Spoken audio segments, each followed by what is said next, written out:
Bonjour, ce tutoriel vidéo a pour objectif de montrer comment est-ce qu'on passe d'un diaporama sur PowerPoint à une capsule vidéo. Alors ce procédé est possible depuis PowerPoint 2010 et ses versions ultérieures.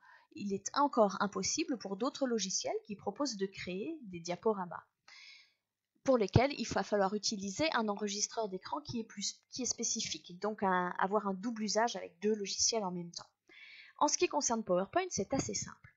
Pour traiter un exemple, là c'est en histoire dans le programme de terminal, j'ai préparé un diaporama.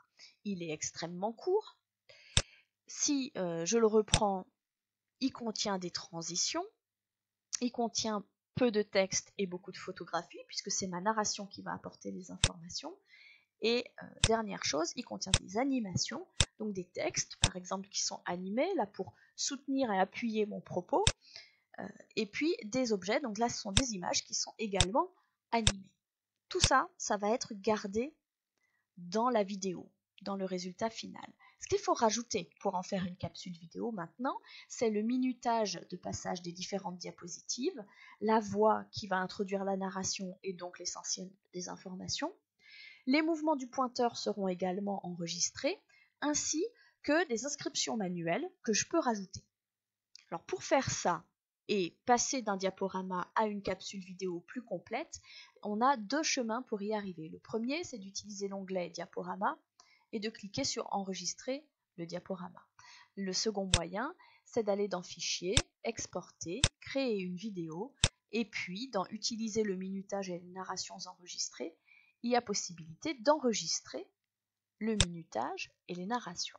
Dans les deux cas, on se retrouve sur le même écran d'enregistrement qui se présente sous la forme de trois registres différents. On a en haut le bouton d'enregistrement qui permet à la fois d'enregistrer et puis de s'arrêter pour reprendre quand on a besoin de faire une pause et d'aller vérifier ces informations. Il y a un bouton arrêt et puis un bouton de relecture. De l'autre côté, on peut effacer les enregistrements, soit seulement d'une diapositive, soit de tout le diaporama d'un seul coup.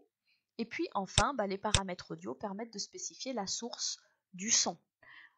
Il faut absolument un micro pour pouvoir enregistrer sa voix sur l'ordinateur, le plus simple étant d'utiliser un micro-casque. Le deuxième registre, qui est le registre principal de l'écran d'enregistrement, c'est celui de la diapositive sur laquelle on est en train de parler. Il y a quelques outils qui ont été rajoutés pour qu'on puisse intervenir au moment de l'enregistrement de la narration sur la diapositive, donc avec une gomme, un stylet, un surligneur et différentes couleurs. Si vous êtes très à l'aise avec la souris, voilà, on peut même tenter d'écrire en même temps. Alors si on est sur une tablette et qu'on a un stylet, c'est encore plus pratique. Là, ça ne l'est pas tellement avec la souris.